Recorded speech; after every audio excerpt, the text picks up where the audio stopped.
Report Story. Chapter 3. Izuku struggles to keep his eyes open during their morning classes. Though short, he never thought that his eyelashes could be this ticklish and demanding enough to tempt his eyes to just close and seize. No. He scrunches his forehead, forcing his eyes to remain focused on the air in front of him. If someone could see him right now, his usual gentle demeanor is nowhere to be found, and this may be mistaken for an attempt to change his image to that of a thug wishing to pick up fights. He does not realize this, of course, especially when his mind is just filled with the thoughts of comfort, of warmth, of bed, yes, the sense of ease that only a bed can give. The softness which reminds him of this certain girl whose image is already fluffy, if he could put it that way, but is probably literally soft too. He gasps mentally. He would never though. He could never touch her. As if maybe in his dreams. But that is the problem that this young lad is facing. With that, he sits straight, much more awake than moments ago. He shakes his head to rid himself of the thoughts, trying to shake off that blush forming on his face too if the gesture would permit. After dreaming about Ochako for the second time in the week, a part of him did not want to sleep anymore. Even though he proceeded on his evening training like usual, the fatigue is not enough to empty his mind and calm his nerves. This calls for a really red flag though, especially when training has most of the time helped him release the tension and the pressure of the life of a hero aspirant. But even if he manages to regain control of his conscious self, the thought remains in him that once he lets his guard down in the night, when he crawls to his bed and under his covers, all those images of that brunette may just crawl with him in his sleep. Do not get him wrong though. It is not that he hates having thoughts of her. Far from it, if only she knew how important she is to him. But he would not let her know. No others may have it best to be the most open on these things, but definitely not Izuku Midoriya, who is a total newbie in this kind of thing. Years of being quirkless and being cast away have honed him to be so used to the cold. So when someone finally showed him how warm it actually is to be admired or respected, it just feels too foreign. She may have been that classmate of his who is always outgoing, full of energy, and probably has friendliness screaming in every part of her body. What she may have done for him may be trivial for her whose personality is already embedded with extra charges and batteries for more friendship and kindness. But no matter how small she thinks it is, for him, it means a lot for him. He is too anxious to fall asleep that night that he somehow preferred to just stay awake no matter how much his brain reminds him how unhealthy that decision is. A part of him is scared that if he dreams about her again, he might go crazy. He is also scared that he will find the distinction of the dream world and real world blurry. After all, so far, the two dreams have been too realistic, in the sense that the settings and situations were closely related to the current happenings in his everyday life.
Are you playing with her? She went in and woke. She went in and woke up her. You doing? I'm trying to buy my dance stuff first, but I'm trying it now. My phone is being stupid. I think you're rolled up so I can see the fucking picture. Oh, yeah, she woke up her friend.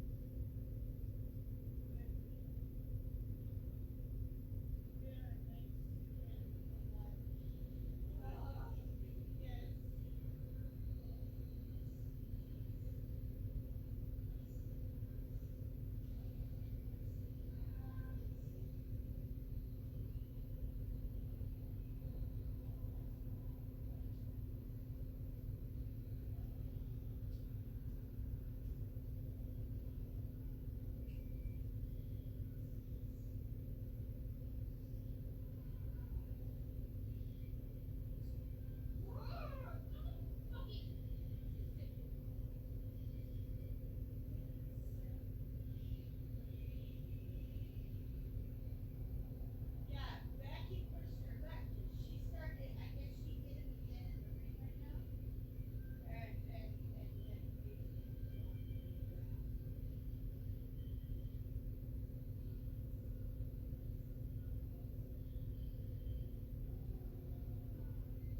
Shit!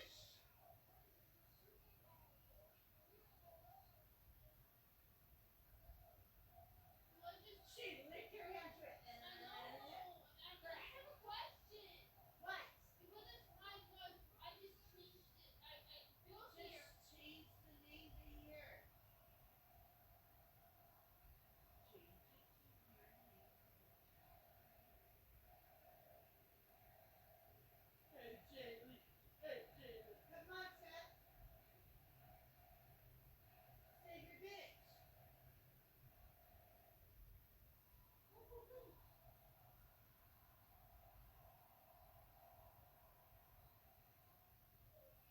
Lick my leg. Aw. Ain't love, Gran.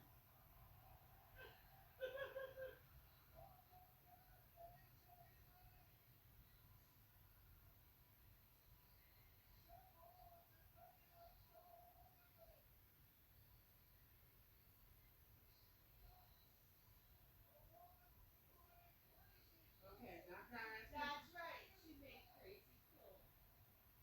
Can I ask you a question? What? Did she have kids? No. I asked you last night, but you were asleep. What now?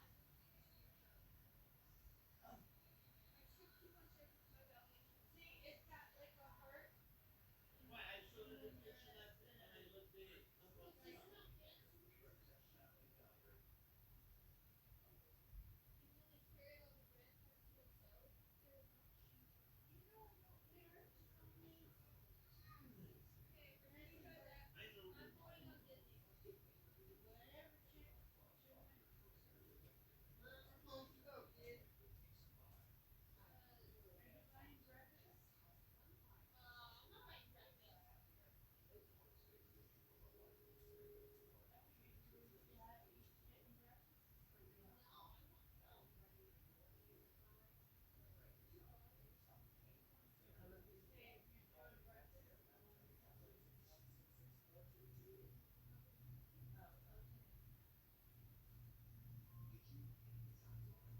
Hi, Mama. What are you trying to find? Are you trying to find the special art, baby? Oh. Yes. Okay, just give me 1 second. I need a water bottle.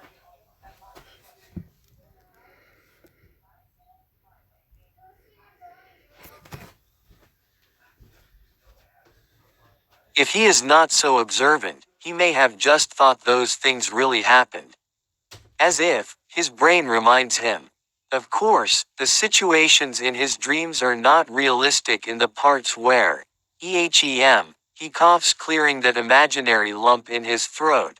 He is just too close to Ochako, well, physically speaking, that is. A certain fright develops as well that he might start treating the Ochako of the real world different. Forget mistakenly mixing the happenings in dreamland and in reality, but what if the feelings he has in his dreams surface into the real world? But maybe he should stop thinking about feelings. Of all things, not that.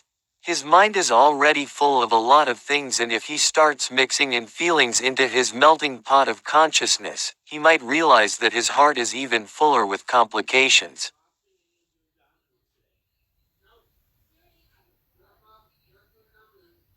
Yep, yep, don't know.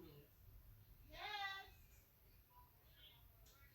Morning. Can I call you back? No, it's fine. Okay, well, never mind. Never mind. Hello. She's shopping.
Promoted stories. You'll also like. Return of Mokuden discontinued 3.5K45. This story is officially up for adoption.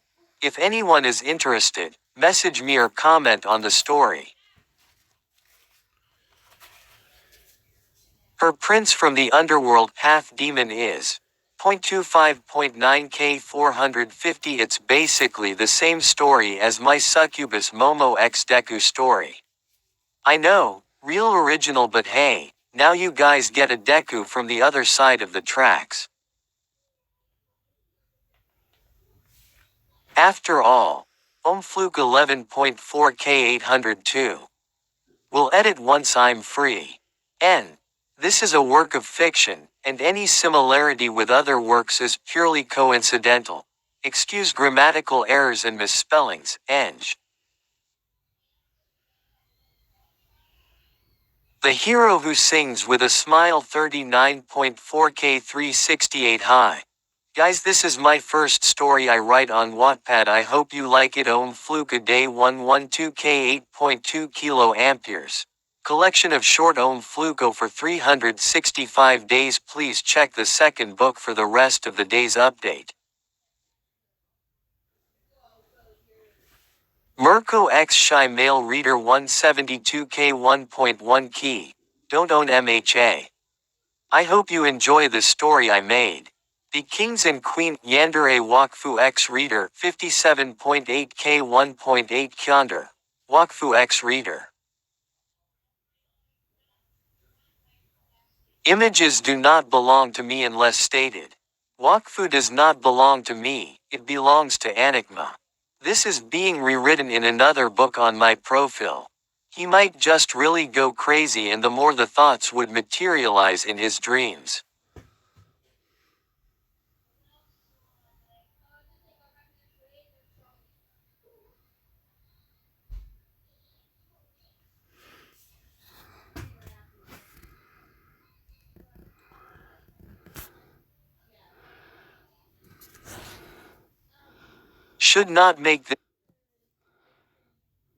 He should not make this worse than it already is, but it is not like he did not try to come up with some solutions to this problem.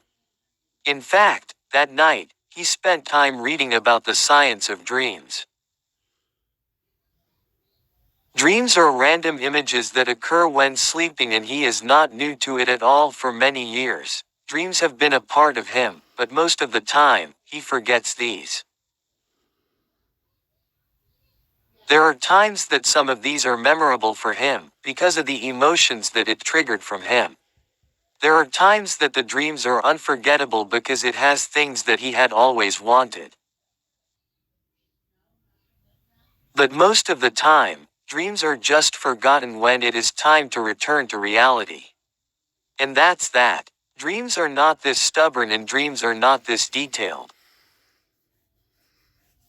This is a first for him to encounter it in this way.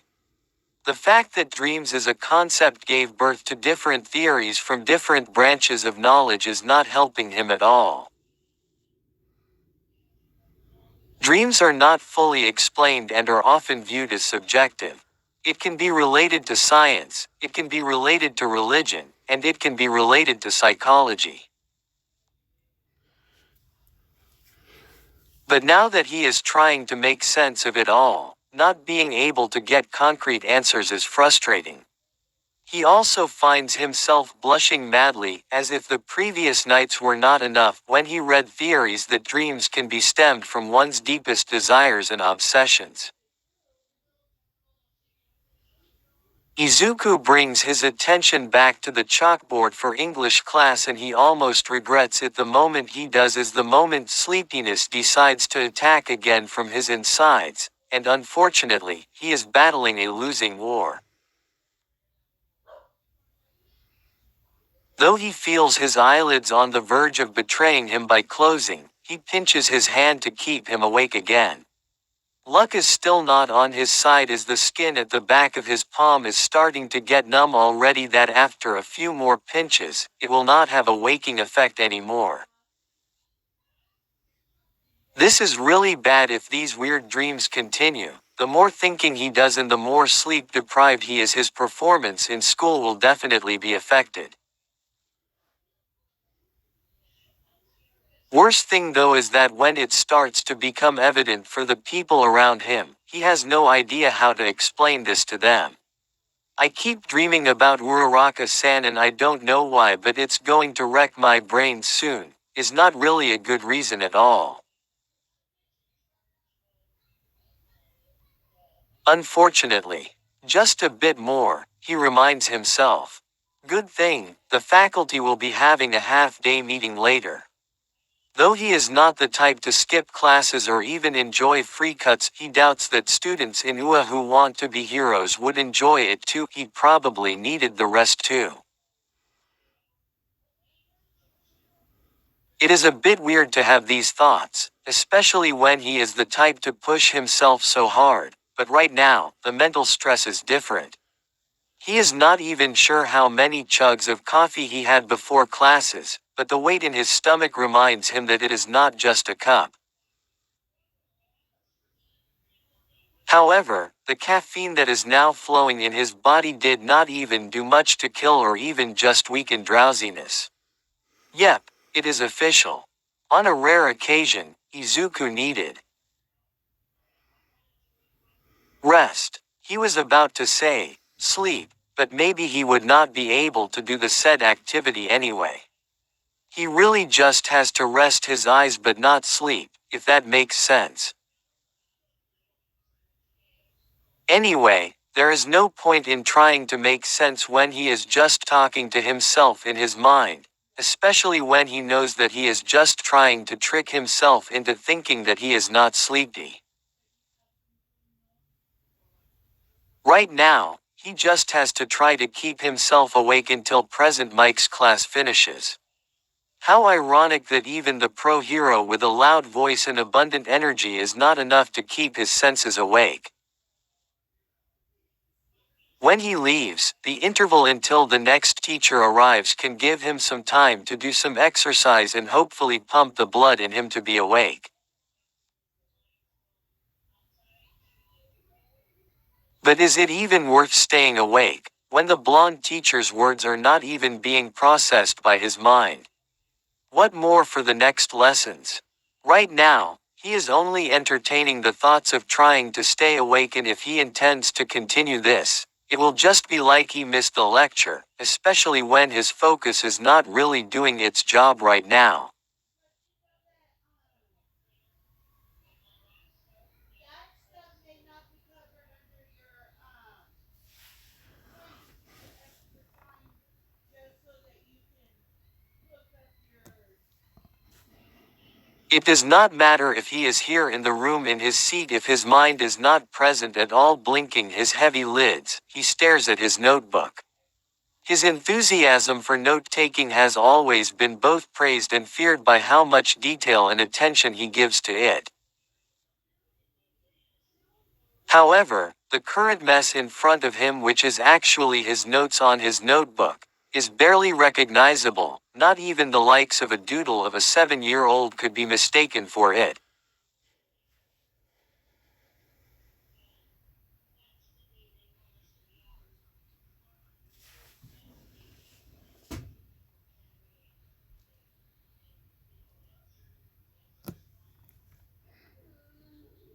What started to be sensible words written with might, gradually turned to crooked and barely identifiable figures and random lines. His final attempt on writing ends with a straight line from the upper half of the page, extending to the bottom.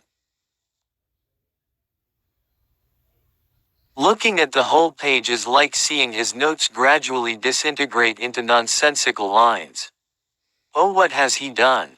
As Izuku successfully gets through with open eyes and Class 1A gets their early dismissal, his head hits his table. He is too sleepy to bother caring for the pain of his forehead slamming on the table. Perhaps his senses could not process the expected pain that he should be feeling. He may have had a lot of debates with himself earlier, but forget anxiety and fears. Forget all those thoughts currently tearing his brain apart. He needed this sleep more than anyone. Dreams. Bring it on. Izuku no longer cares. Rather, the hero Deku is not bothered anymore with this evil. Izuku gets his head up from the table, welcomed by the orange light of the setting sun's rays peeking inside their classroom. His seat being beside the window, he could feel the light enter his eyes uncomfortably at first, as he scrunches his eyelids with a yawn passing his now open mouth. He raises his hands to try and block the light at least from his line of vision as he struggles to get used to it. In the process of extending his hands, he could also feel pins and needles and a sharp numbness on his arms. Switch looking. He might just have had one of his best uninterrupted and unmoving periods of sleep. Still, with eyes closed, he turns and cranes his neck to the sides, satisfied to hear the soft cracking sound. What a great feeling. And no weird dream at all. Now smiling, he opens his eyes and, 4 sets of eyes are staring at him, belonging to Tenya, Shoto, Tsuyu, and Ochako. Good morning, Midoriya-chan, says Tsuyu, who is squatting on the floor, looking up at him, with her hands atop her knees. Maybe because he has a short time to register, Izuku looks out the window to verify if it is morning or if Tsuyu is saying it as a greeting to his waking up. Now calming that almost mini heart attack and proving that it is the latter, he looks to the other side to check out the classroom that is now empty of people apart from them. Ochako is on Katsuki's seat right in front of him, her arms on the backrest and her chin on top as if waiting for him. Meanwhile, Tenya is standing beside her. Did you guys wait for me to wake up? He manages with the 2 girls nodding at him with a smile. I'm sorry. You should have woken me up. That apology of his is starting to sound lesser than a habit but more of a part of his identity when he keeps on doing it so much. No, he's not. We tried, Shoto, who is on the seat beside him, says with his usual casual tone, the composed expression on his face matching. I had to stay behind and watch them. Especially since they got carried away on the first try, Tenya says with a HMPH, adjusting his glasses, and arms crossing, a total contrast to Shoto's reaction. Now Izuku starts to wonder what happened. He sees Ochako scratching the back of her neck as she smiles apologetically. Hee, sorry. What happened? Izuku finally asks. It seems that their attempts to wake him up through normal means had no fruitful results at all, so they tried using their quirks, which in itself is normal, but how responsible they were in using it. Not so much. Tsuyu had suggested to Shoto to try and use his ice if Izuku would wake from the cold, and well, he did not. Instead of having the effect of an alarm clock for the curly-haired lad, the cold became more of a blanket of lullaby for the frog quirk user who found herself napping already on the spot. So Ochako suggested for Shoto to use the opposite, his flame. The good news is that it worked well in waking Tsuyu up. The bad news is that without proper supervision, they almost burnt your hair to a crisp, Midoriya-kun. Tenya says with words emphasizing the wrong, which apparently only worked on Ochako as Shoto did not really have guilt displaying in his face. If he did, only he would know. While Tsuyu just blinked with her usual Don't worry, Midoriya-chan. Iida-chan made sure we wouldn't do anything until you wake up, Kiro. Izuku forces a smile, both glad and scared of the ability of his friends. What a colorful bunch they are. He almost thinks this is a dream. Who knew that someone who used to be quirkless like him that everyone looked down upon would manage to have such friends?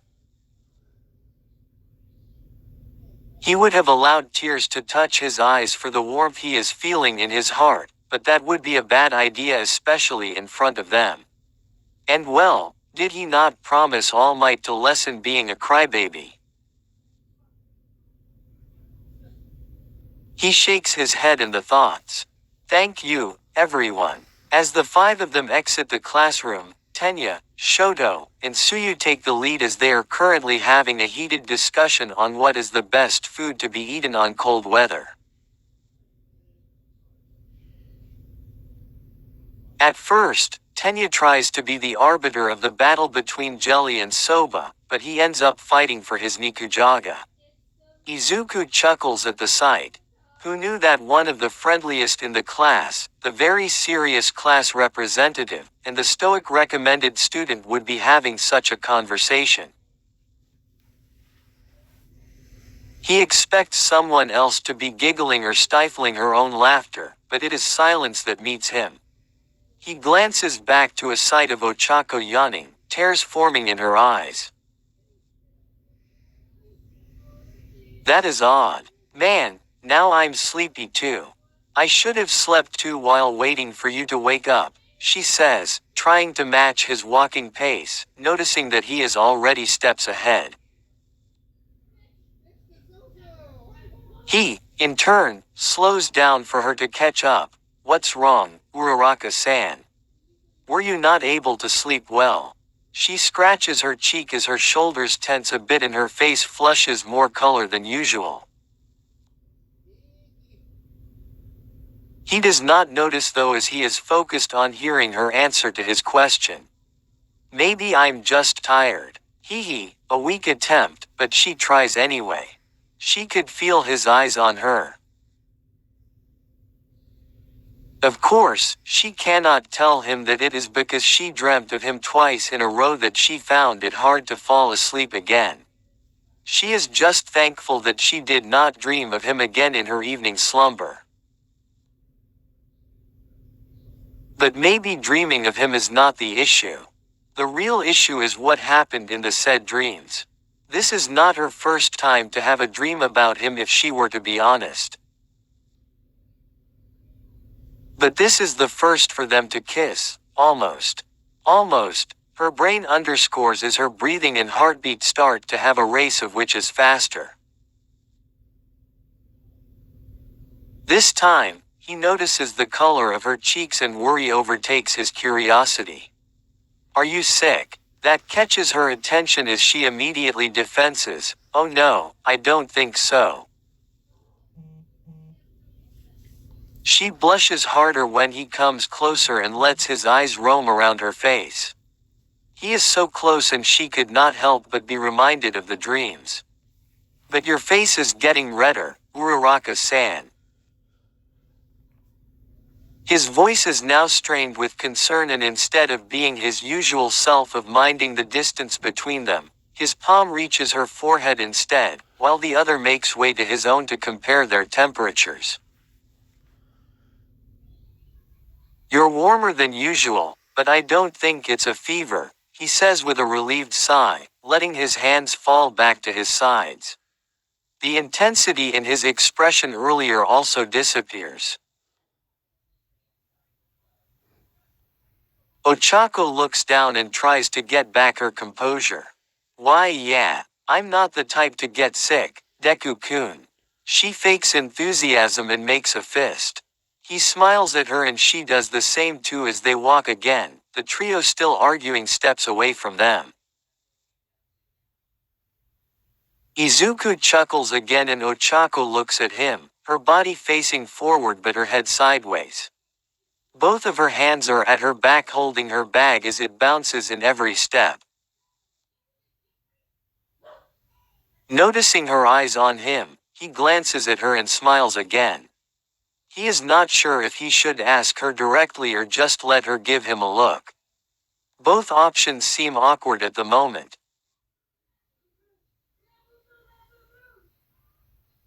He is spared from making a choice though when she opens her mouth. You look happy, Deku-kun. I'm glad. Happy. Well, you look really sleep deprived this morning. All of us were worried, you know. We were going to ask you but when we came to your seat after class, you were already in dreamland. She laughs at the end, remembering his sleeping face. He scratches his cheek and looks ahead of them. This scene unfolding is really weird. Back in middle school, he would always walk home alone, shoulders slumped. Well, on most days, he tries to keep a better posture, especially when his spirits are all high from some hero action he saw on their streets. But he was still alone despite the joy in watching and fanboying. Walking beside her, with three more of their friends in front, it just really feels weird. The good kind of weird, he adds to his thoughts. Deku-kun. Ah, why yes. Are you okay? Yeah. Why are you asking, Uraraka-san? She blinks at him. Not sure. But, you looked sad for a bit there, she says, remembering the way his large eyes narrowed a bit and his eyebrows sinking. He fakes a laugh. Sometimes his face can just be really a pure reflection of his emotions. How is he supposed to master the art of smiling in times of trouble when right now he is already failing? Well, it could also be because Ochako just pays attention and seems to notice. This time the smile is not forced. It feels great for someone to care for him like that and notice the smallest things. I'm just not used to going home with friends, he says. Ever since his high school debut, he avoided situations that would ask him to reveal details in his middle school.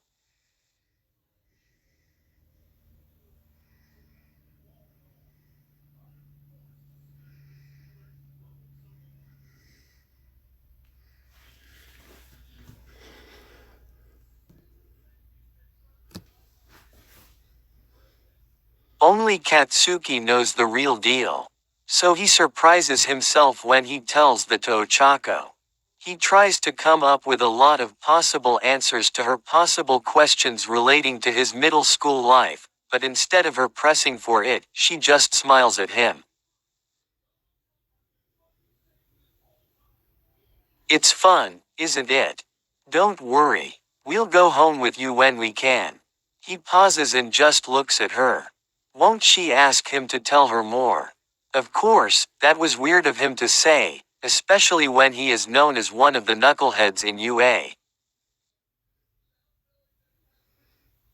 He was even voted to be the class president early in his first year. Even his entrance to UA is flashy and memorable. Izuku would never acknowledge being popular or famous, but he cannot deny that he has been attracting attention. Is she not curious or wondering? Of course, it is not that he thinks he is interesting enough to be her point of curiosity, but you're not gonna ask, Uraraka-san. He asks before his brain splits in two. She blinks at the question momentarily before saying, well, I wouldn't wanna force you. I'm sure you'll tell us stories when you want to.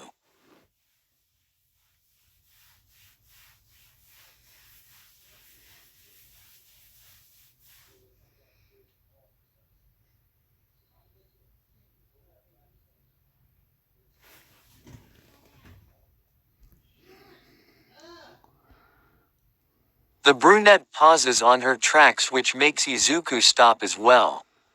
And, I want to know more about you too, Deku-kun, she says it in a not-so-Ochako way. It does not have that enthusiastic ring in it nor does it have that innocence or blunt tone in it rather, if he would just acknowledge the truth finally presented to him. It sounded too true and sincere that it gave his heart this really tough kick.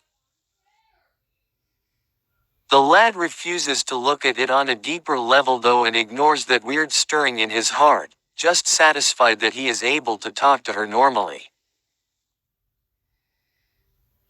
And when she skips a few steps ahead of him and looks back at him, flashing one of her smiles, the trio seems to look back as well at him.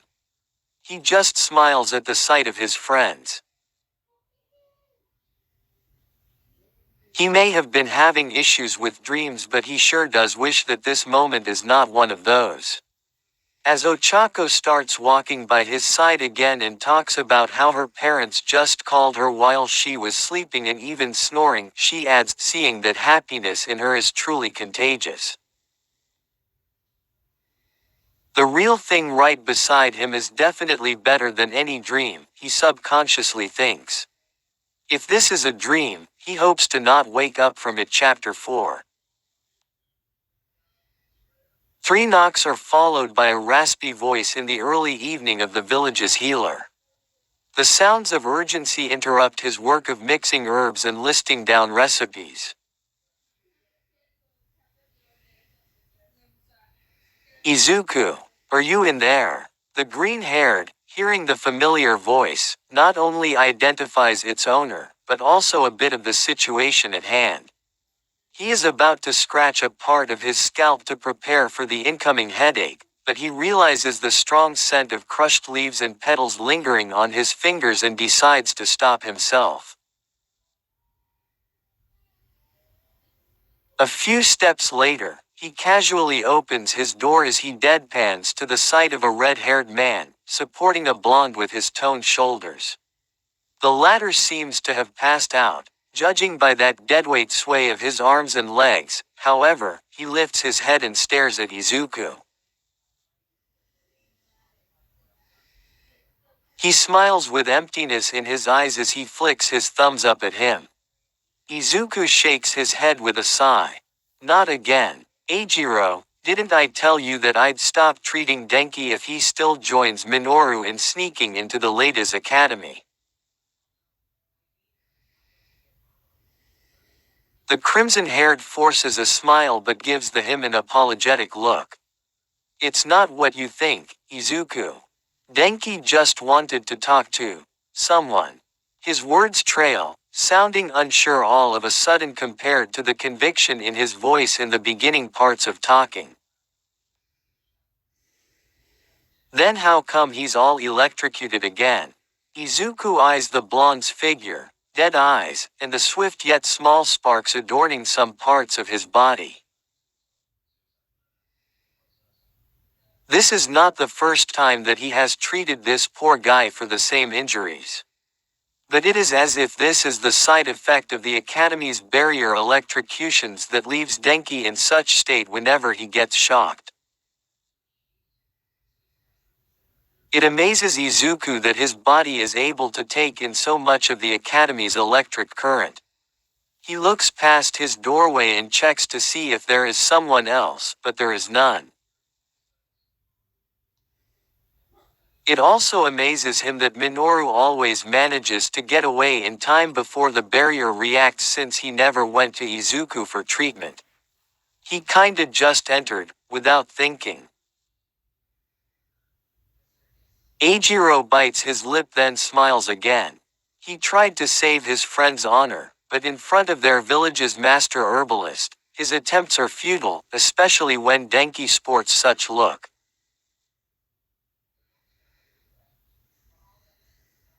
Eijiro looks at Denki's eyes an unstable smile. How unmanly. He then blinks and consoles in his mind, at least his reason is manly.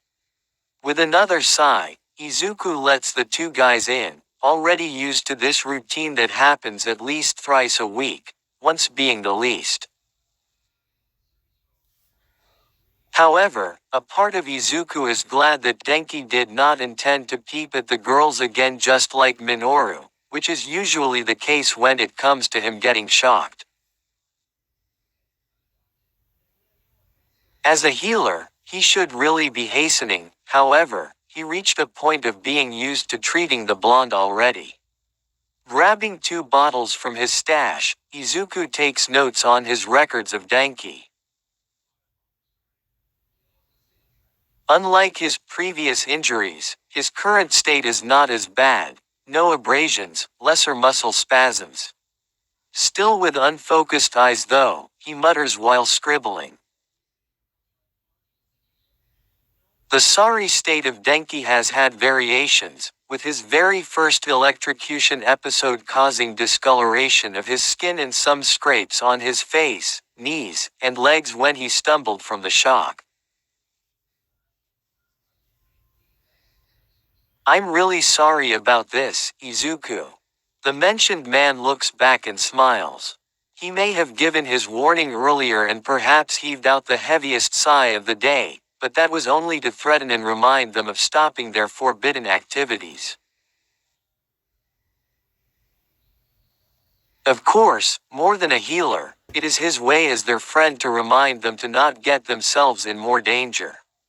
Izuku mixes the powdered contents of the bottles, then sprinkles a pinch of that fresh one that he just pounded minutes ago.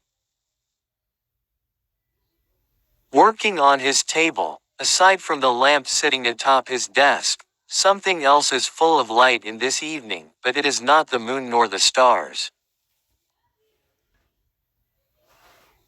From his window, the highest establishment can be seen from the distance. A dominantly purple structure with pointed roofs decorated with star-shaped and crescent-shaped golden plates at the tips is erected. It stands out not only because of its height, but because Yue Village's structures are much simpler than the said building. Other than that, the bright purple barrier that protects the building pretty much brightens their nights even in the cloudiest evenings. Alliance Academy serves as the only point of interest of their village for outsiders, and this is not because of its flashy looks, but because it was founded by royalty.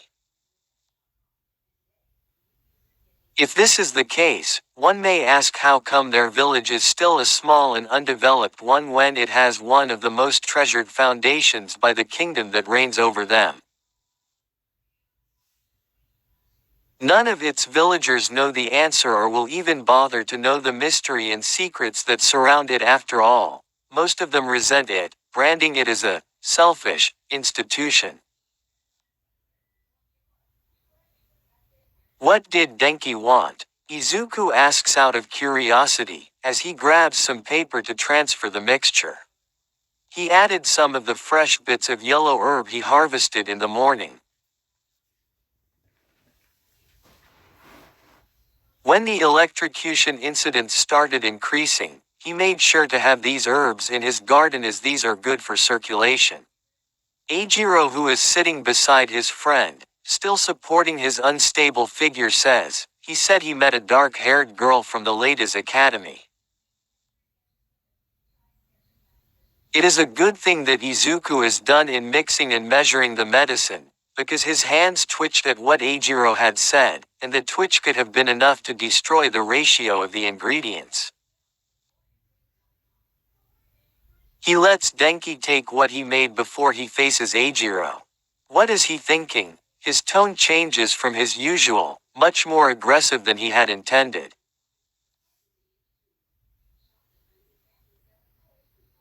People also refer to the Alliance Academy as the Ladies' Academy because it is run by only females, and its students are also only girls.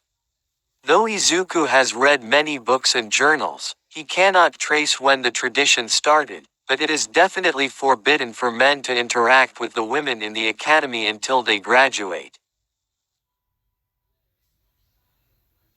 The only people of Alliance Academy that can interact outside are the counselors, but never the students. It is said that if a student who has yet to graduate from the academy meets with men, both of them will be cursed.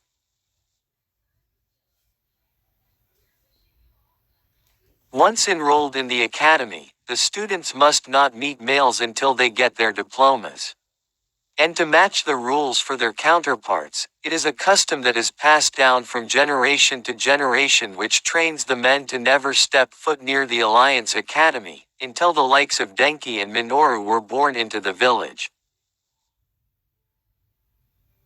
The greatest hindrance for the two though is probably the protective barrier of the academy that makes sure to electrocute anyone not associated with the institution who goes past it. I've warned him many times, Izuku. However, it seems that he is really serious. He said he fell in love at first sight, Eijiro says, eyeing his friend.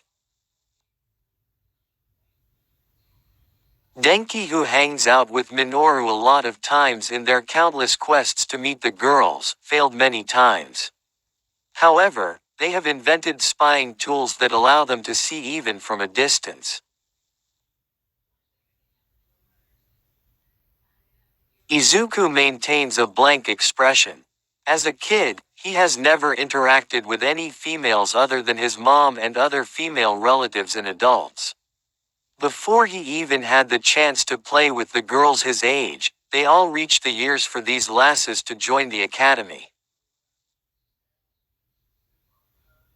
So maybe he really would not understand Denki at all. However, a certain thought inside him persists that he must not come close to any of the students of the academy, no matter how much curiosity he has in him.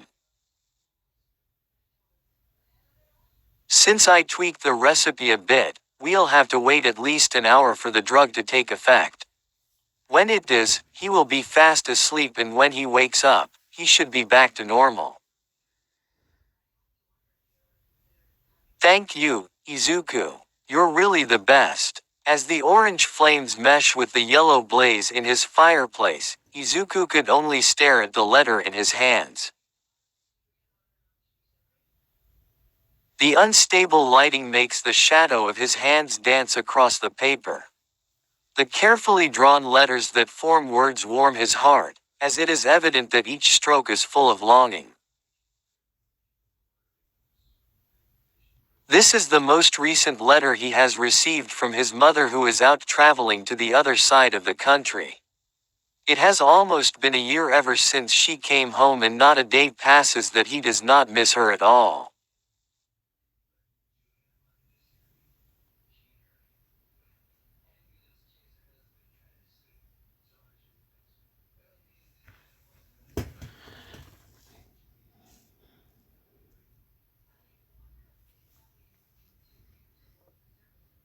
Inko Midoriya has always been the most supportive mother who has accepted all of him. When the boys his age were taming beasts, his childhood friend Katsuki Bakugo even taming a dragon at the age of 7, Izuku Midoriya spent his days studying the flowers and the herbs of the earth that swayed with the wind under the heat of the sun. Perhaps it is the green pigments of nature that mirrors his own hair color that attracts him to these things. There is this magic flowing in all of these things living, and he could not help but be fascinated with it, more than the blood-pumping adventures of fights and competition. He may have been a peculiar one, but Inko is always proud of him. "You are just like your father," she often says, referring to his deceased dad, who was also a master of the green life, as seen from his vast collection of books and the journals he has written about his surroundings. Though Izuku never had the chance to meet his dad, reading things that he has written makes him feel like he knows some intimate pieces of him. He almost tears up in remembering his parents, especially when their absence at home makes it so cold that not even the flame right before him can warm him up.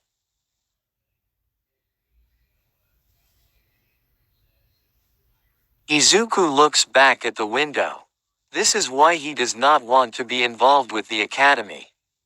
Months ago, when he was rummaging through his parents' things to look for spare bottles, he found out that Inko used to be a student at the Alliance Academy through records he stumbled upon. However, she did not graduate because she met his father, Hisashi. Maybe the curse is real, Izuku starts to believe. Is this why his dad died early in their happy marriage and why Inko had to leave a lot? She has always been traveling but not really giving him details. She only sends him letters where she is going but not about what she is doing. As a kid, it was easy to tell him that she had to be somewhere and she will be back.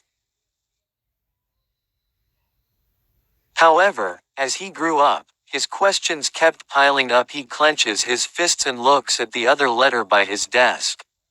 Izuku drags his feet and grabs the piece of paper. It is a letter that arrived early in the morning. From the thick and high quality of paper, the colors and edges, and especially that golden seal, he knew that this is a letter from the Golden Palace even without opening it. If you ask him why this is delivered to his doorstep, he has no idea for the possible reasons the kingdom that rules the whole country would decide to send him, a lone healer, a letter. But his questions are unanswered, for the letter only says that the king wants to summon him and he can think about it, but just to add to his life's dramatic happenings and surprises, a royal messenger comes by his clinic/house the next morning to ask for his answer. King Toshinori Yagi has been sickly and we request your assistance. We have gathered many doctors and shamans, but unfortunately, his condition is not improving, a blonde clad in shiny armor announces to him. His overall flashy look is completed when he sports a red hat atop his head and a golden mustache with swirly ends is atop his mouth. Izuku almost covers his ears but does not want to be rude at the unexpected visitor. For some reason, the messenger seems to be blessed with a godly voice box, judging from that really loud voice. No wonder he is the royal messenger and perhaps announcer. But if he had to personally come to his home, that means real business.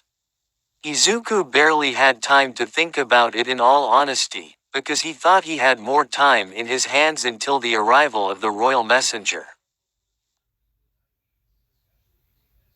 The young lad is not sure what came over him, but he simply said yes.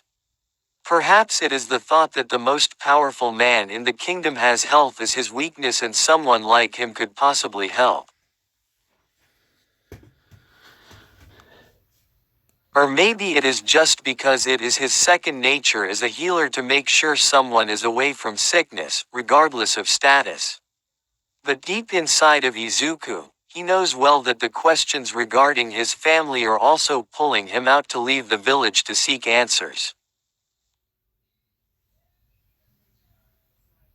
Alone in his clinic, he peeks at all the medicine he has brewed, researched day and night, and the herbs he has planted and harvested by hand. More than his current questions, what will happen if someone in the village gets into an accident or unknown sickness when he is gone? Why did he just say yes without even properly thinking about it? About everyone. That's so stupid, Izuku, he mutters while scratching his head with both hands. He looks out of his window to see Alliance Academy. If he had a choice, he would prefer to see the mountains, but the academy in the eastern part of their village is just really too eye-catching for one to miss. Every day he would see this building but would always refuse to look at it, fearing that curiosity will get him. But what will he gain from deceiving himself anyway? When he found out about his mom's connection to the academy, that curiosity born in his heart now will not die anymore, especially when the opportunity to finally leave comes by his door. So at the age of 17, Izuku, the very boy in the village who talks to plants, decides to embark on a journey. That same day that he decided, he spends hours making all the medicine he can make. He makes copies of recipes for basic remedies that the villagers may need. Each pouch, each bottle, and each stash, he carefully places notes on for his regular customers. He also prepares some notes and some extras. He even readies some medicine for Denki's spasms, but he sure hopes he would not have more episodes. His next step is to pack his things for this journey. While he aims to reach the Golden Palace for the king, what comes in between or after is for his own. The secrets and the mysteries, this is his time to slowly peel these away. He nods to himself as he brings out his empty vials and glassed bottles, along with some more stacked herbs, medicine, and ointments he has that are fit for this journey.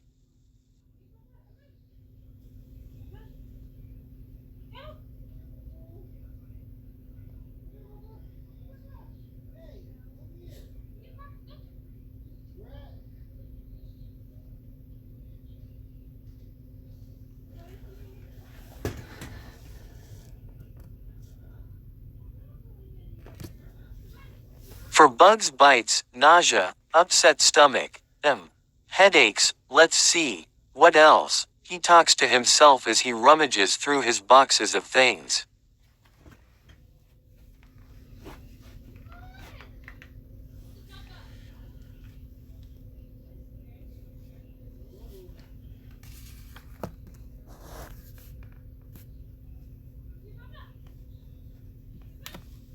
Despite the need for many things, he has to make it all handy and easier to carry.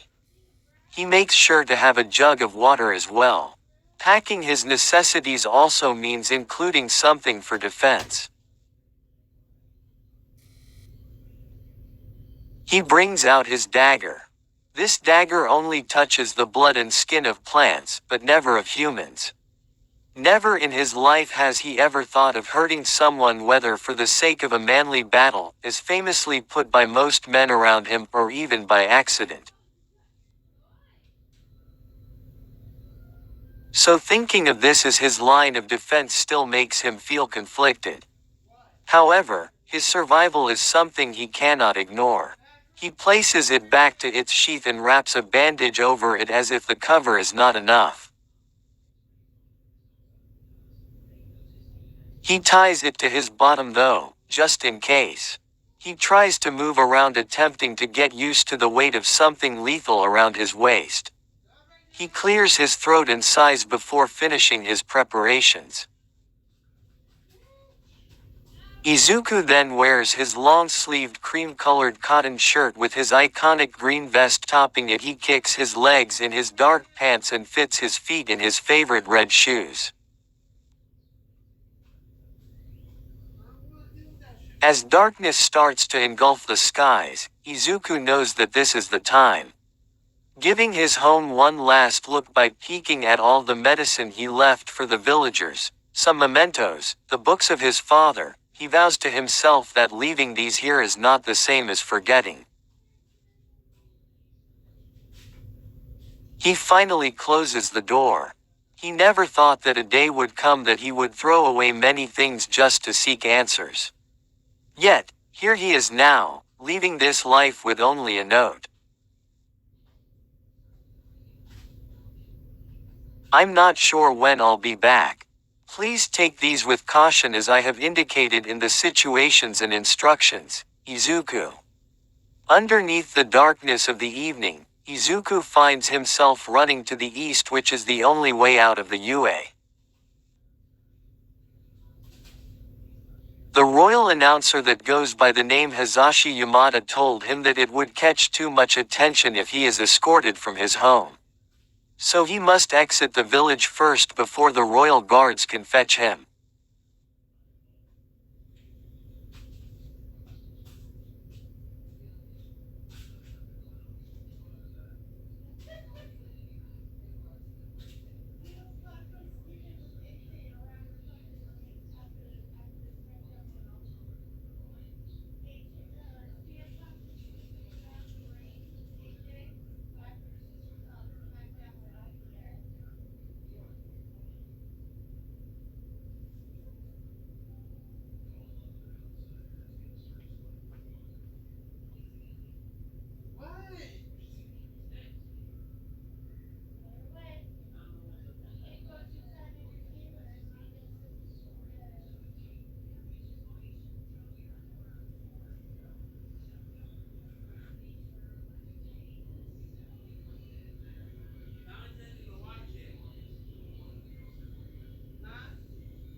Izuku's eyebrows cock at why he had to be so flashy in the day if this was meant to be stealthy.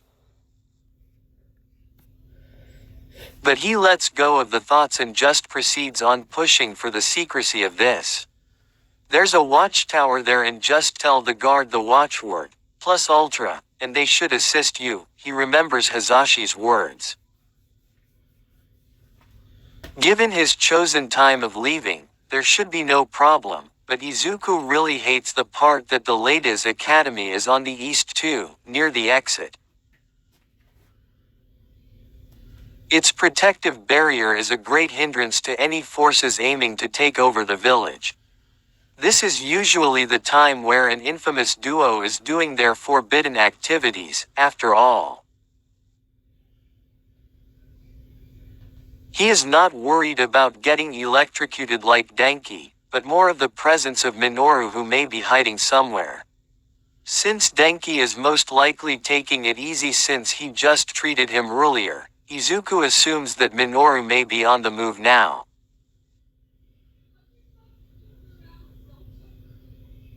He scratches his head. He has to be really sneaky and not get anyone to see him. Why are you doing this? His voice fails to maintain firmness. One thing to note, he may be skilled in handling the dagger when it comes to medicinal work, however, he is at a flat zero when it comes to swinging it for defense, especially when his trembling won over and made him drop the blade. Worst part is that he only discovered this at the moment he needed to be an expert at it the most. A gray-haired man with some bandage wrapped around most of his face is currently in front of Izuku, a menacing smile visible on his chapped and scarred lips. Izuku could not tell if the person is older or just around his age, definitely not younger, he thinks, but this is not really the time to figure out his age when the said person is after his life. My mentor, he was meant to be the real king. Not that Toshinori. Tell me, what did that phony king want from this village? Hidden treasures to satisfy his greed. Or is it that academy? The man says, and though Izuku could not see his eyes, he could feel a deadly pair staring at him to death. What are you talking about?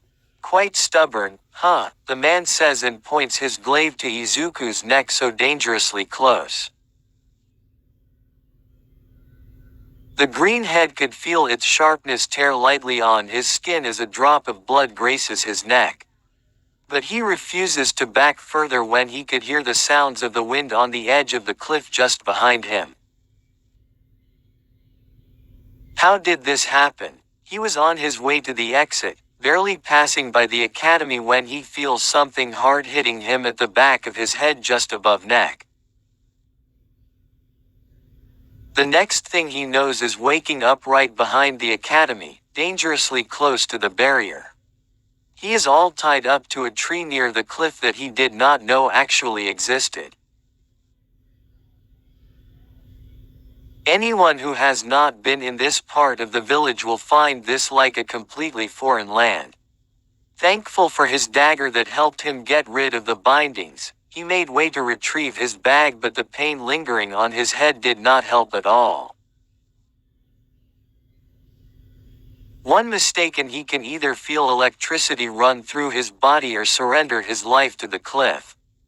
Just in time, this man dressed in a black robe and some bandages underneath arrived and stopped his attempt to escape. Still not talking. I don't know what you're talking about. Of course, he does not. He only knows that the king is sick, but other than that he has no other details to reveal. In fact, even if he had, he would never say it, especially to someone who is trying to kill him. Izuku musters the courage to stare at the man, but he could not decipher him at all. He has tried talking calmly before, but it did not work. He really has to escape. The man smiles at his trembling figure, his arm then pulls the glaive back. Puzzled, Izuku still could not find the moment to find relief, but he observes the man who starts scratching his bandaged neck, almost tearing the cloth fibers. Then fine, I have no need for you. You can bring your secret to the grave, the man yells, then lunges his weapon forward. Izuku feels his life flashing before him. He thought he was just starting his journey, but who knew that by stepping outside of the village, by being courageous enough to make such a decision, his life would just end this way. He wishes that he at least saw his mom. I'm sorry, Mom, maybe I should have just waited for you at home. He closes his eyes. Release. Instead of a blade dashing to cut him, he feels wind and pressure from above the sky as a boulder falls between them. But before he could even process this, the ground beneath him cracks and crumbles. He finds himself screaming again for his life as he feels his arms and legs swinging while his body falls headfirst.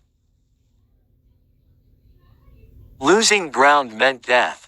The harsh air battles against his falling figure as he can only stare at the ground that waits for him to crash into. Oh no!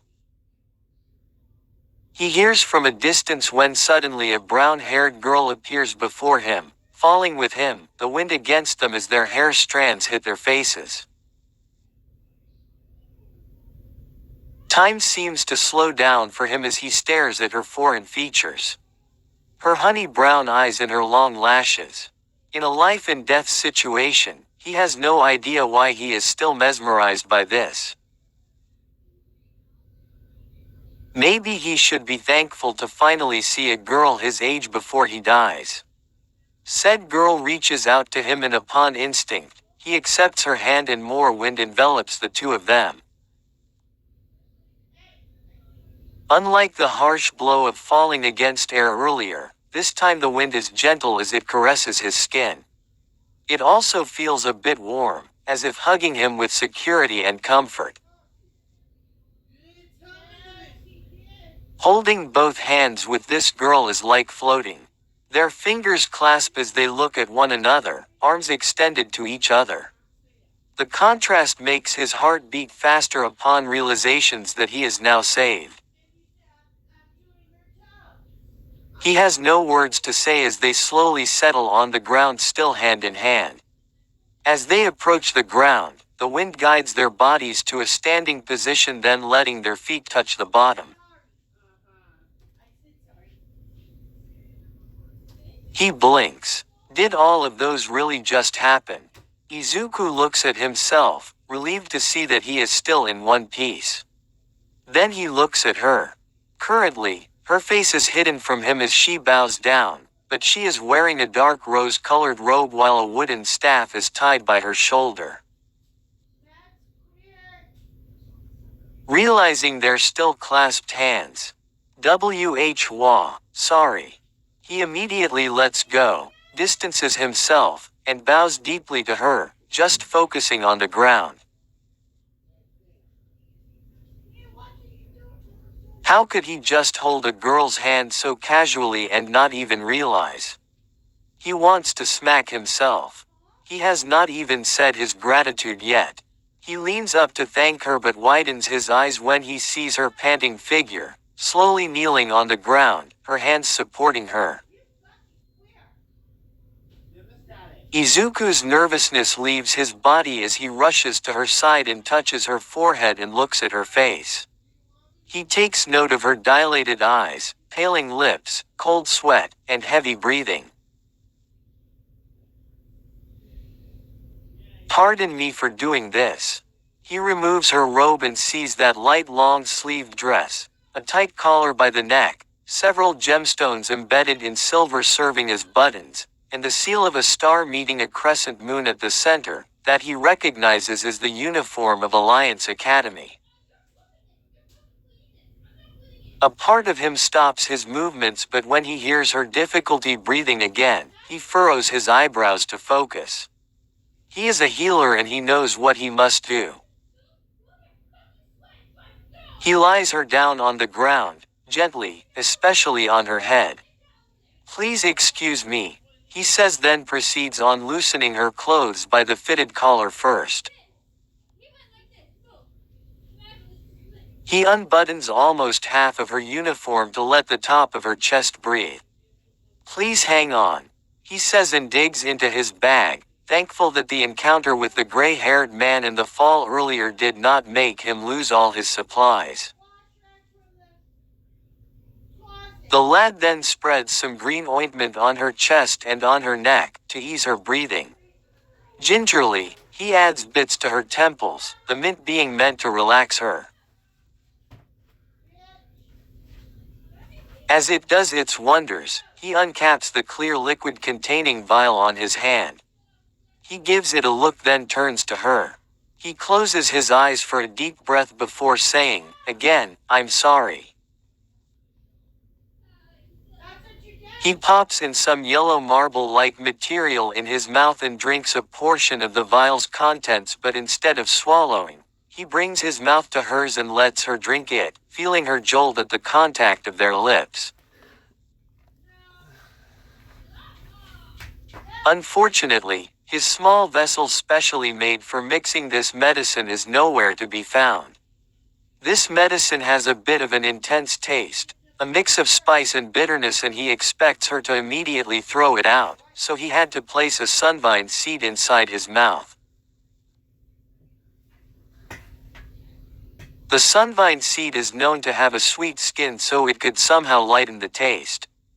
Normally, Izuku would have peeled the skin off and pounded it to bits before mixing it into the concoction, but given her current state, there would be no time for that.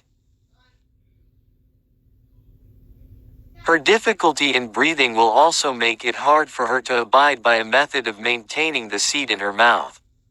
The last thing he would want is for her to accidentally swallow the whole seed.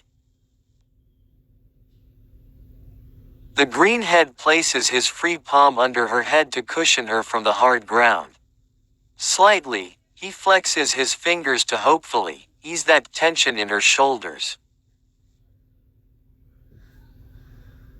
Indeed, as expected, despite her weak state, she tries to reject the medicine, but he stays firm in keeping his lips on her. She might hate him and she might hit him later, but he does not mind at all. Right now, in her state, she cannot handle the medicine without this aid. Izuku pulls away, catching his own breath, as the girl with heavy-lidded eyes tries to bring air back into her lungs. They look at each other, no words exchanged, just the sounds of their ragged breathing. Just a little more, he manages to say before he drinks some more and brings it to her again. This time though, she does not protest and just calmly abides. Izuku feels her lips move, the surface brushing under his in the process. He breathes through his nose as she does the same, the warm air colliding with each other. The sound of the air from their lungs meeting fill their ears as they close their eyes. Despite the unexplainable sensation, Izuku tries his best to concentrate. They stay in silence under the tree, a campfire set by Izuku in between them. Honestly, he could not tell if she too is blushing as hard as him, or it is only the color that reflects on her skin when fire is near. Moments ago, he was acting as a healer, but now that things have calmed down, he could not help but remember everything. He has just given his first kiss away. Her lips were so soft, and he smacks his forehead for that. He deserved that, or more pain. Why is she not hitting him and just staying quiet? He would have felt better if she had hit him, but this silent treatment is deadlier than any physical attack. More than these thoughts, he even opened her clothes. This is the very first time he met a girl around his age. This is their first meeting and he just screwed it all up. He does not even know her name. He covers his face with his arms, not so sure what limbs and parts of his body he can use to hide. He peeks at her, unable to read what is going on in her mind.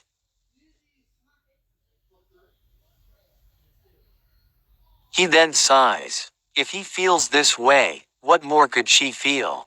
She just got kissed by some unknown guy she saved. The lad's eyes widen and he kneels and yells amidst the awkward silence, "Thank you very much.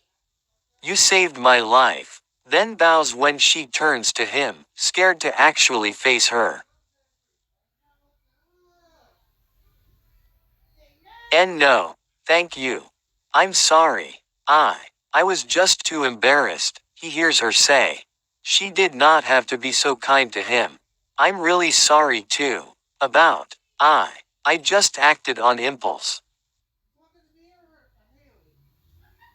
No, really. You did it to save me. Please don't lower your head. Be you but. Please. Slowly, he sits straight and sees the evident red on her face. But she is looking at him, eye to eye. She grasps her robe and pulls it closer to herself. You saved my life too. It's just that my body becomes like that when I use too much magic, and I used a lot earlier. The word magic catches Izuku's attention. Right, she is from Alliance. He wants to keep mum about it, but now that he has decided to live this life, he thinks he has to be more honest with himself. I'm not sure if I can ask this, but it's fine if you don't answer me. She just looks at him and blinks at him. What is a student of Alliance Academy doing outside? And, well, he could not complete it. The girl smiles apologetically at him as she scratches her head. I really wish I didn't admit this to you. But, competition is pretty hard inside. All girls are expected to perform and I just wanted to breathe. She laughs nervously and continues, a while ago, you saw my magic right?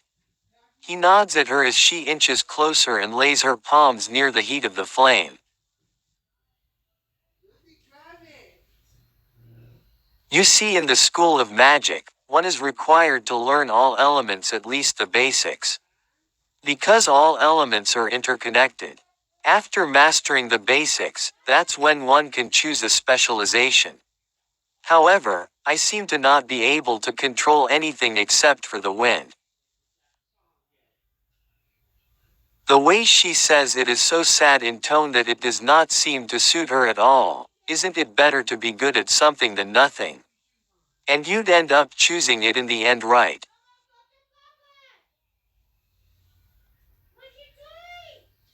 He tries. She shakes her head, eyebrows drooping, and her brown eyes reflecting the brightness of the flame.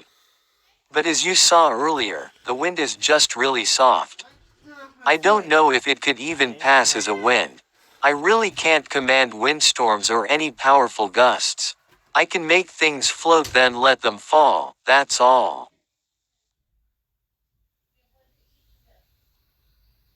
Izuku's mind tries to pick up the pieces and connect it all. That explains the falling boulder and controlling their fall. And as you saw earlier, even just wielding this weak power can also make my body feel weak to the bone. It makes me want to throw up and it makes it hard for me to breathe. She looks down. Somehow, it reminds him of himself during those times that he just lets himself wallow in sadness. The thoughts of being alone and being under the curse could really just bring his spirits down. And as much as he does not want to entertain those, it just comes at the worst timing. However, he tries to rise every day thinking that there are patients waiting for him to be treated, so he feels that he is not useless. Of course, the question marks still pop up to him every now and then, but he just continues his daily life, enjoying the small things, slowly moving forward.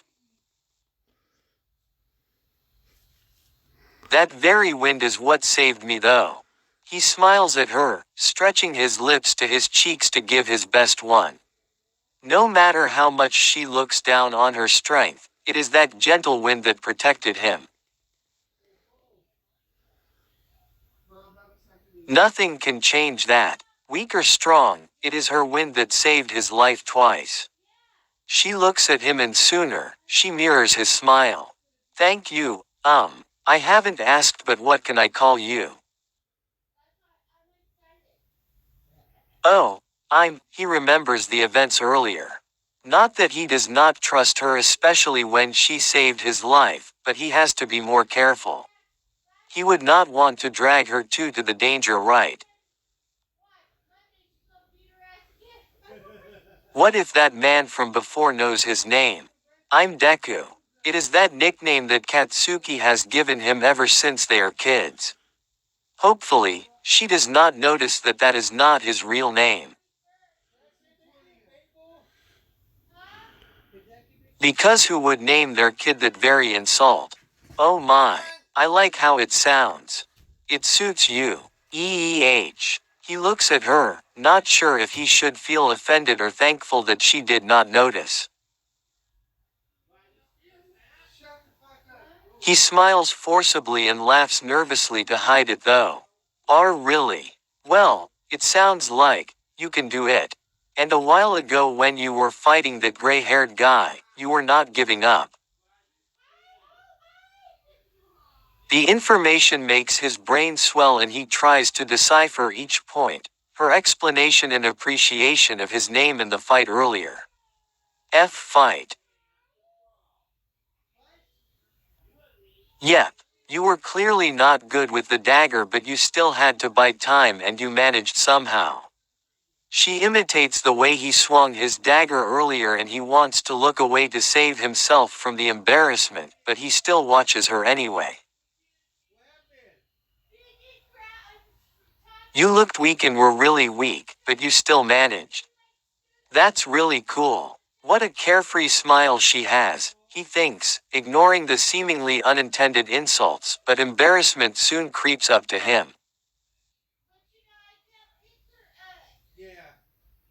Why you saw that? She brings her fingers together as a shy smile plays on her lips. I told you. I just wanted to breathe out. I wasn't planning to leave the academy, but I saw you were in trouble from the balcony so my feet just moved. Izuku feels guilt hit him on the face. Aren't students from the Ladies Academy not allowed to leave until they graduate? And the interaction with men. Did she? No. He made her leave. His situation called for the natural hero in her to come and save him even if that is forbidden. Even if it would get her cursed. If only he was more alert. If only he was more capable of himself. He bows down, his fringe hiding his features as his fists shake on his knees. What has he done? I'm really sorry. Look, He faces her but her unbothered expression surprises him. What are you apologizing for, Deku? But, we weren't supposed to meet in, you're out of the academy, the curse. His jumbled thoughts come out of his mouth. Don't think of it that way. Her volume catches him off guard. He was slowly succumbing to really depressing thoughts, his words a full proof of that. He tries to look away from her but this certain light on her eyes keeps him focused on her. Now that he looks at her straight, he can tell that she is not in any bit mad at him.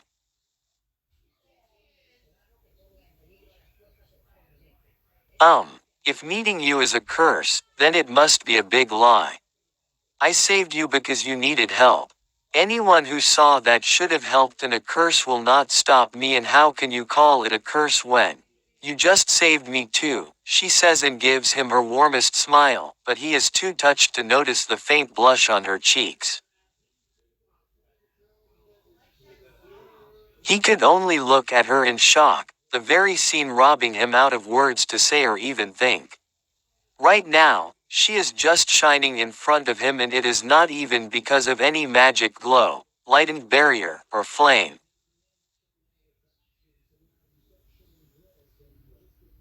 Oh, I'm sorry. I forgot to introduce myself. You can call me Ochako. Nice to meet you, Deku.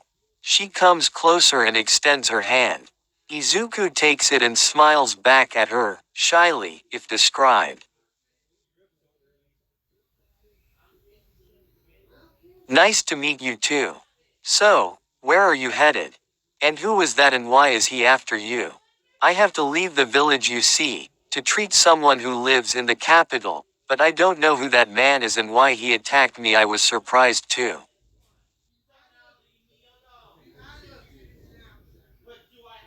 Then you must hurry before morning, she says, then looks up in the sky, then looks at him again.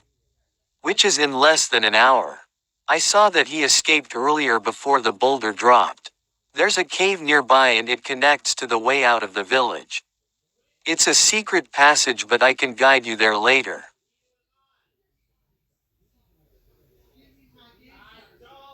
Izuku looks at her smiling face and wonders how she can trust him so easily with such secret.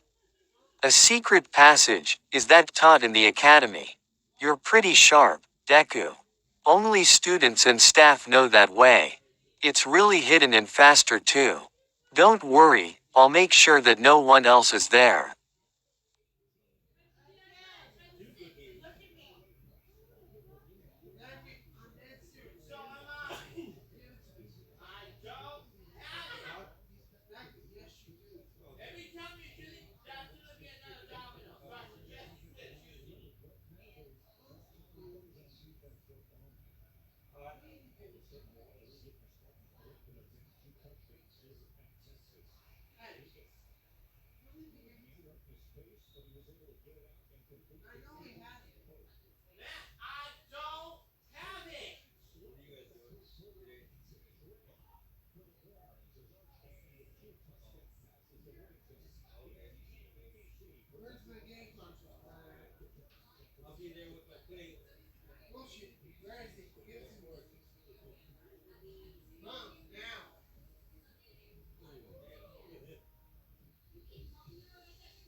She glances upwards from where they fell near the academy. And besides, they're probably too busy investigating what happened earlier, so we're safe. Is it really fine for you to trust me?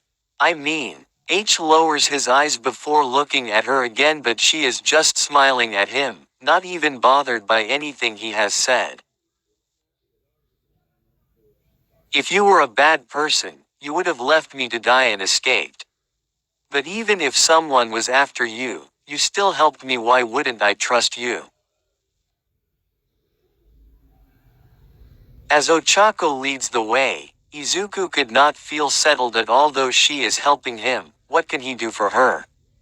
Don't worry so much, Deku. When all this is done, it's like nothing actually happened.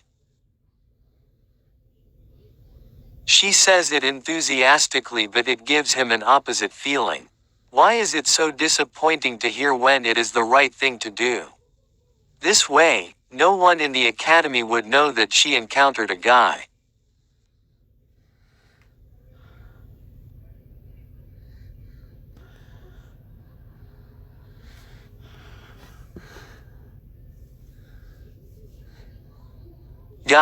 She would not have to leave, right? But what is that feeling inside of him that makes each of his foot heavier by each step? He did not feel this way at all when he left his home. How come he is hesitating now?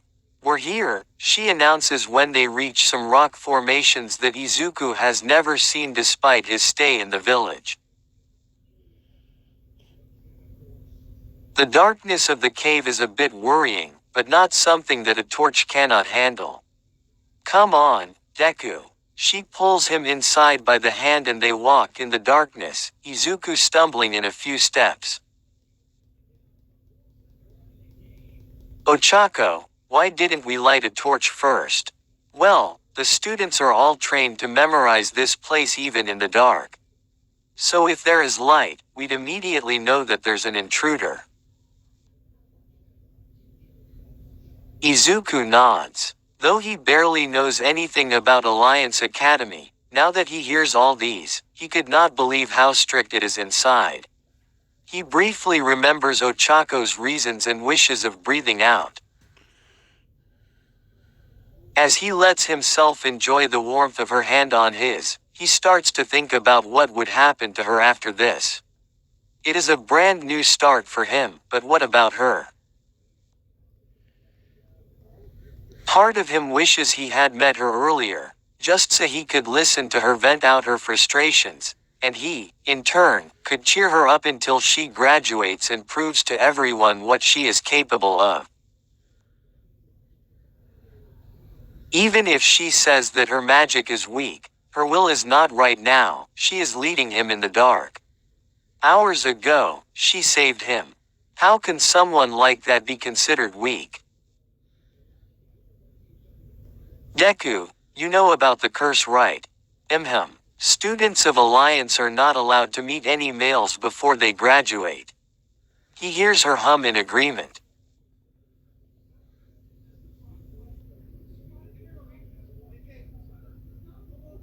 But do you know how it started? I tried reading about it, but not much is written about it. Alliance is pretty good in keeping secrets. That's true. You see, back in the old days, a certain ruler ordered the killing of teenage girls after a prophecy stated that a young girl would cause his demise and downfall. His people followed him blindly as the ruler, but in the end, it was his youngest daughter who killed him after her best friend was killed by his men. This very daughter of his then built Alliance Academy to train young girls to protect themselves.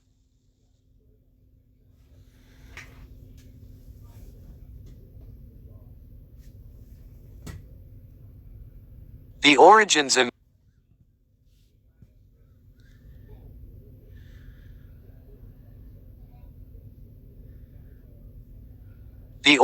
amaze Izuku.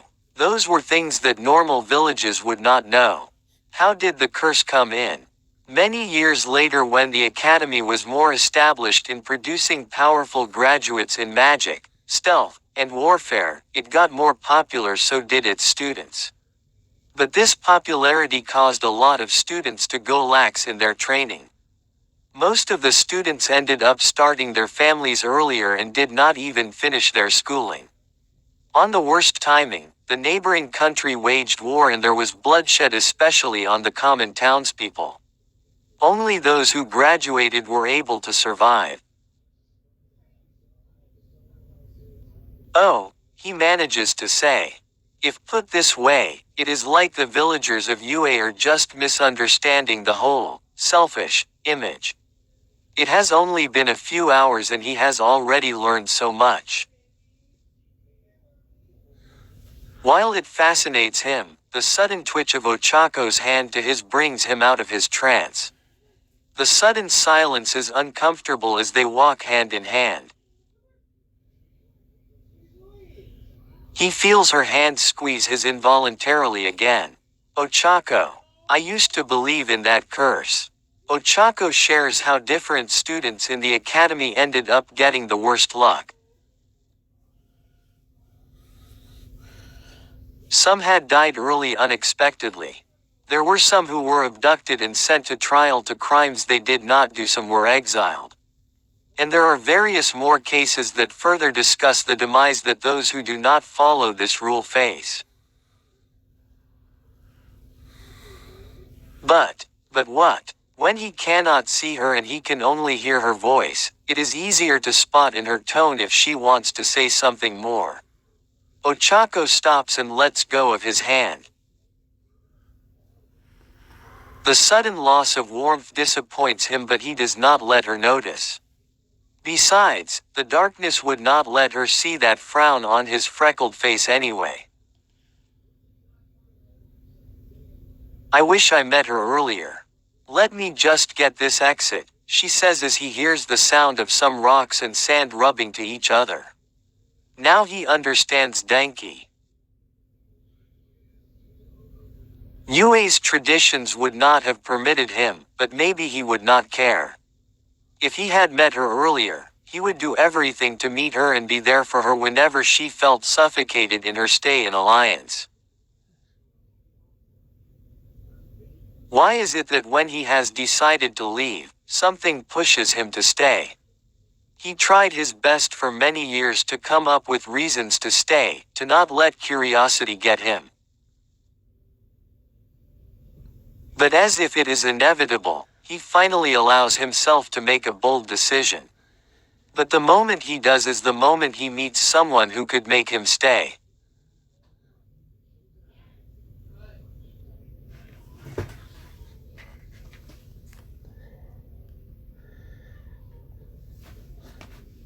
A soft light peeks from the outside as Ochako moves the boulder with her magic. It is not bright yet, but Izuku could somehow see better as he steps outside. His first time to step outside the village is a different feeling.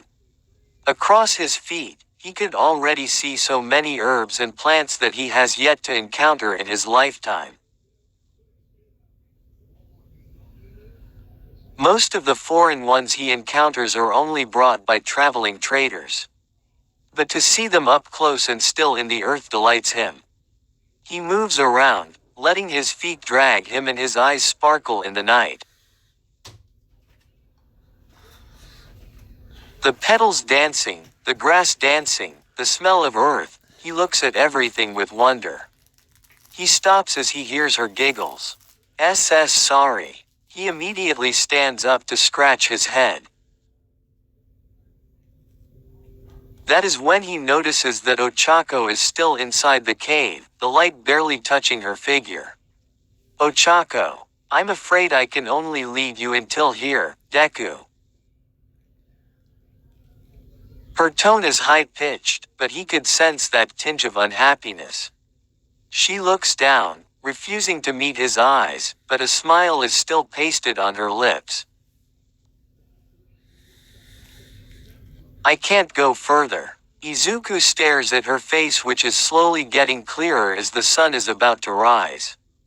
Just as the rays hit her features, he lets his feelings sprawl out.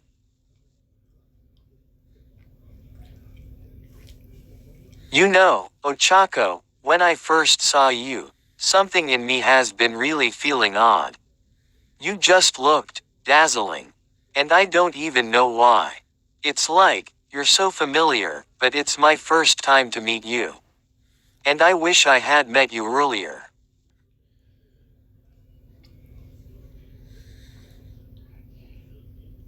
Ochako, whose hand is clenched on her chest, opens her mouth as her eyebrows meet. That's the same for me, Deku. You asked me how come I could trust you. I don't know the answer to, but it's like I've known you all this time.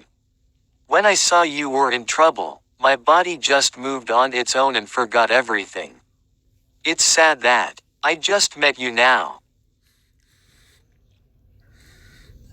Izuku steps forward, the sun behind him continuing to rise to its glory. Then how about you come with me? But he extends his hand and waits for her to put hers on it.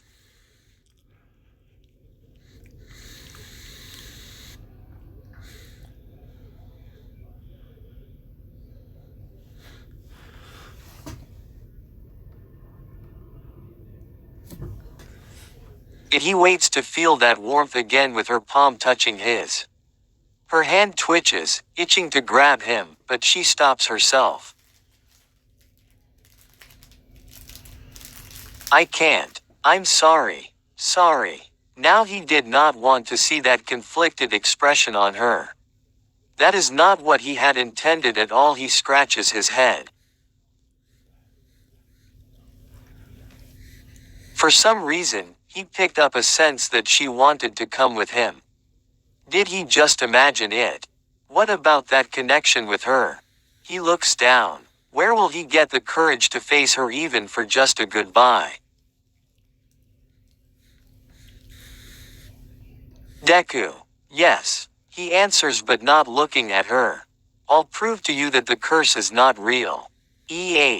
He looks up to finally meet her eyes, welcomed by her bright smile that matched the sun rising.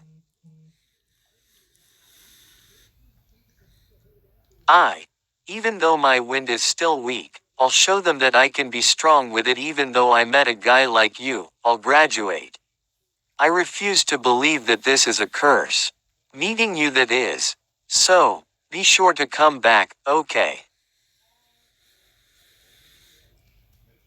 He could see her eyes get glassy and teary and her voice shakes a bit. How stronger can she get? Izuku smiles at her. Will you wait for me? Absolutely.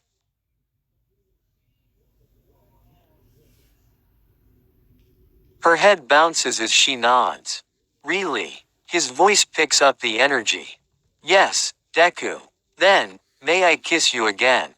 Of cower, say. Her enthusiasm melts to that of confusion and he takes that split second to capture her lips before the redness overtakes his whole face and he becomes a stuttering mess.